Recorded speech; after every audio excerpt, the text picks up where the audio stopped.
Ladies and gentlemen, thank you so much for tuning in to Supercars Today TV. I am honored to be in Cartersville, Georgia with the one and the only Mark Thompson here at Phoenix Air. Thank you for being on the show, sir. You're welcome. I appreciate Mark's time here because he is a very busy guy and he rarely does interviews. I've known Mark for 30 years, and even in the 30 years that he and I raced together, me doing my magazine, I've very rarely interviewed him then too. So folks, you're getting a treat just like I am, and I appreciate you being on the show. And if you wouldn't mind liking and sharing this page, we'd appreciate it. And Mark, I'm going to go back to 1991 when you first got into racing. What started all that to run ARCA? Well, at the time, ARCA was more accessible than Cup, and I knew I wasn't going to be doing a full-time racing endeavor. It would be a part-time, and it just seemed like the way to go. My first race ever was Daytona. And that leads me to my next. Which was an eye-opener back in the day. Well, and that leads me to my next question. To choose to go. Well, we'll get to that in a second. You went with Henley Gray, and Roma's just almost right down the street. How did you and Henley get hooked up, and then decide to go to Daytona? Through Fritz Dent. Fritz Dent was a big race fan, and he knew Henley, and he thought it would be a nice connection to put Henley and us together, and so he did, and so we won. I think it was a '79 car that You're right. We ran Henley's number. You're right. It was an old T-Bird, and first race I ever did was Daytona. It was interesting. For those ARCA fans out there and those historians, you remember Mark in that ARCA card set, the car he's talking about, the '79 car, and then you guys decided to do more races in '91. I believe you did about 5 or 6, Texas, Michigan. I think we did a few Talladega. more. We did a few more, and then eventually we decided to get a little bit more serious about it, and we started putting together. We put together. Fritz put everything together, really. I mean, he put us together with. I think we used Ernie Elliott for motors for a while. We shifted. We stayed with Ford, and the reason we went with Ford is back in the day you could make more horsepower cheaper with a Ford than you could with a Chevy. So it was an economic thing. But then I became a loyal Ford guy after a while. And I am a loyal Ford guy today. So 1992 rolls around. You go from the number 79 to the number 62. What precipitated that? Oh, 62. I think it was the number that was available, and I'm not really sure why we went with 62. And I think it was the next year we went with 66.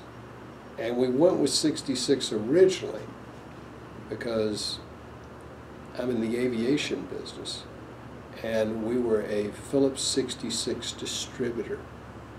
And a Phillips 66 fuels guy came and said, "Oh, did you know if you do this or that for Phillips 66, they'll give you some sponsorship money." So we made the effort of moving to 66 for the sponsorship money, which never came. But that Imagine that. but the 66 number stayed with us. We stayed with 66, and I'm still a Phillips 66 distributor. And you are known for the number 66 throughout your career, other than a couple times in the 11. I believe you drove one of the Venturini numbers a couple times, but that iconic, at first, Midway Island car, especially that green car in the '94 Daytona ARCA race, which a lot of people felt you were about to win that race. I had a very good car, the green car. And I was told before the race by Dale Earnhardt that green was an unlucky number. And about the third or fourth flip down the back straight at Daytona, I was thinking maybe Dale had a point. But maybe green is an unlucky number.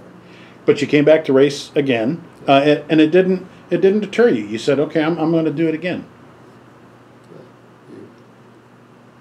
You don't dwell on things that didn't work out. So 95 rolls around, and you have the black car with that pretty, I don't know what you call it, aqua or teal or whatever, and Midway Island on the car. One of my favorite cars of all time. And it's kind of when you started ramping up your racing program. You started running more short tracks. You went to a dirt track, and that's when you started having that itch to maybe I'll think full time. Well, I did add to the thing. I mean, the dirt track is insane. It's crazy, but it's kind of fun if you like dirt. And I just added to what I did, and you know, we did okay on some of the other tracks. It was, interesting. By 96, you get your pole at Michigan. By that time, did you think, I should have had a pole by now, I should have had a win by now? Never tried for a pole. Never tried for a pole. In those days, you set up a car for the race or you set it up for the pole. But you couldn't really change it after you set it up. So if you set it up for the pole, then you had a car that was poorly set for the race. And so we always set it up for the race. You couldn't adjust the car. My memory is, you couldn't adjust the car after the qualifying. It was sort of impounded to the race. And then in Michigan, the race and the pole were pretty much together, and so we got the pole. But no, I'd never tried for a pole prior to Michigan. And I didn't even try for the pole at Michigan. It's just that I had a good setup on the car and I could drive okay. Speaking of good setups, you had good crew chiefs here. You had Mike Brandt, you had Bob Bissinger, you had Don Strait here. There for a while it was co-crew chiefs, if I remember right, wasn't it? Bob and Donnie were co-crew chiefs. One did motor issues and one did chassis issue. I think Bob was the chassis guy, and he gave me some really good setups. And you also had Mike Brandt for a while, and if I'm not mistaken, he worked for the Elliots for a little while. How'd you lure him away? Well, I don't really remember, but yeah, he worked with the Elliots, and we were working with Ernie Elliott for motors, and so it just worked out. Good guy, knew his stuff. All the team knew their stuff pretty well, and we were not a full-time. Right. We were not. I mean, we were part-time racers. Well, the thing I recall when I would see you guys come to the track is, let's face it, ARCA, you have you had the three groups. You had the groups, the haves, the have-nots, and the in-between. And you guys appeared to be the haves, but you guys didn't act like it. We're having fun. We want to win, but we're having fun. We all look good, but, everybody seemed approachable. How you doing? Good to be back. It wasn't what we did for a living. We had fun, and we had pretty good equipment, but we didn't go crazy on. We weren't going to make our living in racing, so we didn't have the best equipment, and most of the people had another job, so it was kind of like that. So 97 rolls around. What in the world got in your head to run the full schedule? I'm not really sure. We had a full-time team, and we had rented some space for the team. We had 2, 3, 4 cars, and we had a dirt track car. We had an Atlanta, Charlotte, Michigan kind of car, and a Daytona Talladega car. We had a few cars, and we said, why not? We'll do it. And I was running Phoenix, the aviation company. I was running Midway Island out in the Pacific. I was running a full-scale racing, and I was flying. I think I flew probably 800, maybe even 1,000 hours that year as well. So it was a busy year. Makes you sit back now and go, how'd you do that? But because you and I had spoken a few years prior to that. That was 97, yeah. You and I had spoken prior to that, and I had asked you about coming to run the full schedule, and you had told me that you were unable. So when you finally said '97, I'm going to do it, I was quite surprised. But you guys were. I was probably surprised too. Well, I guess we probably had a couple of 2, 3, 4 good runs early in the year, and just we didn't make the decision at the beginning. We just we're doing good through the first 3 or 4 races. We said, well, let's do the next one, and we just kind of kept going. Kind of addictive. Okay, we were running good. It was like, you just. I like the feel of this, and then speaking of the feel of it, then you get your first win at Charlotte. Yeah, that was a good one. That was the Air Force 50th anniversary race. We had the Air Force on the hood of the car. Of course, we do a lot of work for the Air Force, and we win the race, which is the Air Force race, in our car. And General Fogelman was Chief of Staff of the Air Force, and of course we do a lot of work for the Air Force, and he called me up and told me next time I'm at the Pentagon to swing by, which I did, and he had the Air Force artist do a sketch on winning the race at Charlotte. Which I saw out in your office. Which is still one of my more favorite memorabilia of the past. General Fogelman was a great guy, a real good guy. Then you backed that up with another win at Michigan, and a race in which you were pulling away. And when you hit the checkered flag. I blew the engine at Michigan. The engine grenaded coming off of turn 4. Wow. And I threw in the clutch, and I had enough of a lead that I passed the start-finish leading the race with a completely grenaded motor.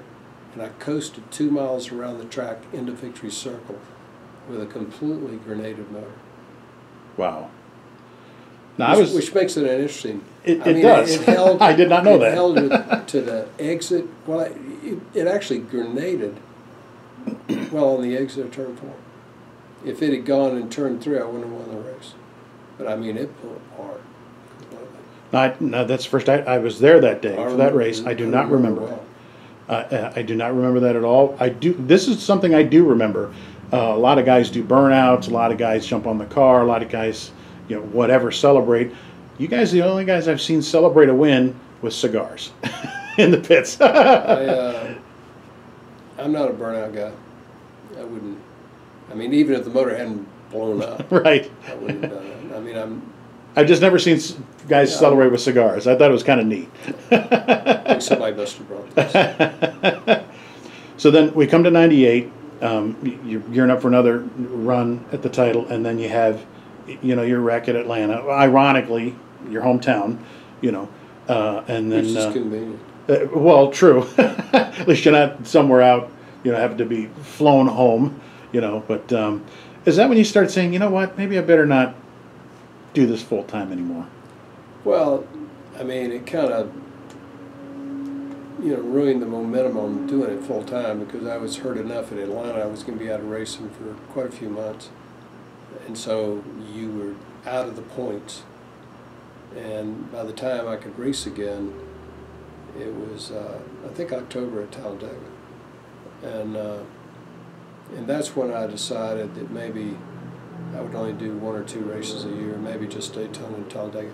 If you're only going to do a couple races, the races to do would be Talladega and Daytona, because you don't need the feel of the car like you do at Atlanta. I mean, at Atlanta, you have to drive every week to have enough feel for the car to be able to drive Atlanta at speed.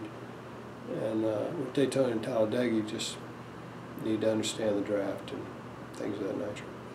So you seem to turn more toward a car owner. You guys got the win at Talladega with Bob Strait driving in '99, and then you guys run.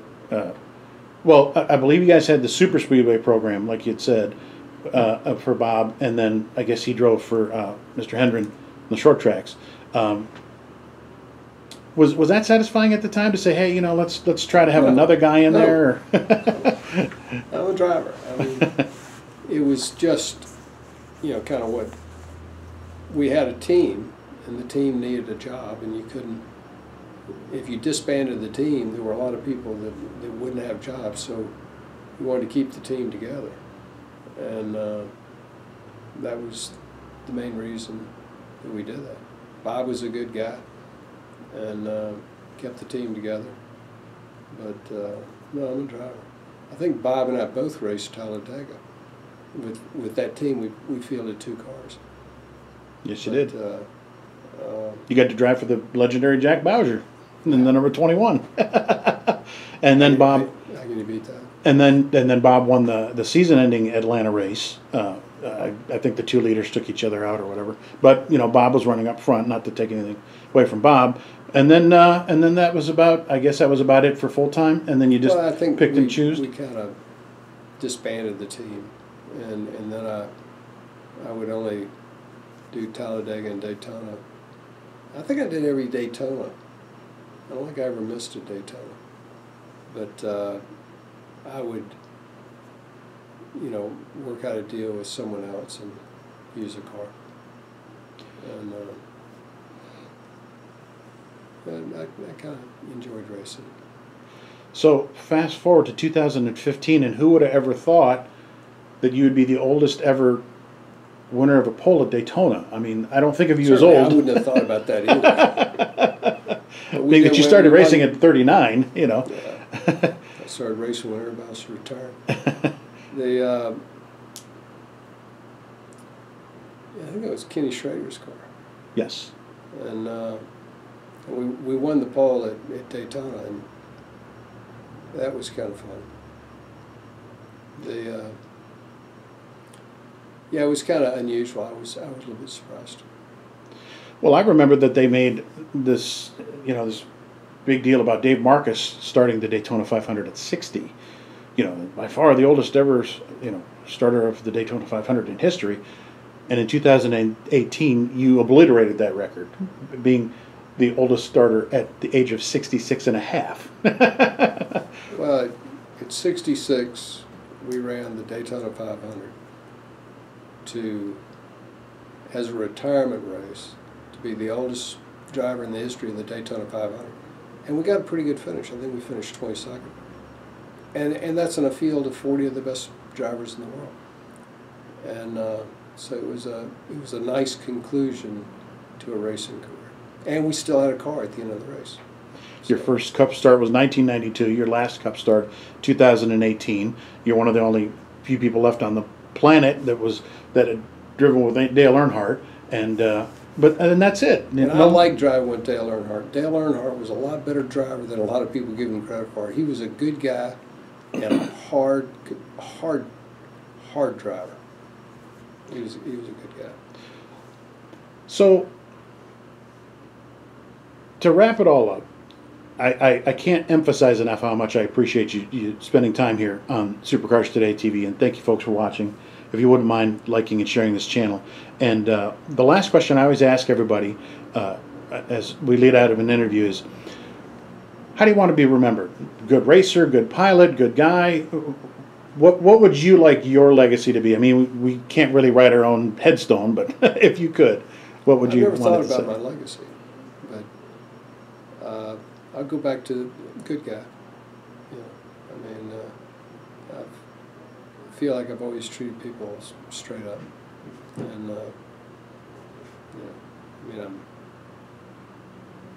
did a little racing, did a little flying, did a lot of skydiving. And I'm sorry to get into much of that, but my living is a skydiver. Probably a good guy. Mark, we really appreciate you being on the show, and as an Army veteran, I would like to thank you for your service to our country, and please come to the track sometime. I mean, we people ask me about ask about you all the time, and I'll tell them. Well, you can tell them that I'm still around. Will do. Thank you, sir.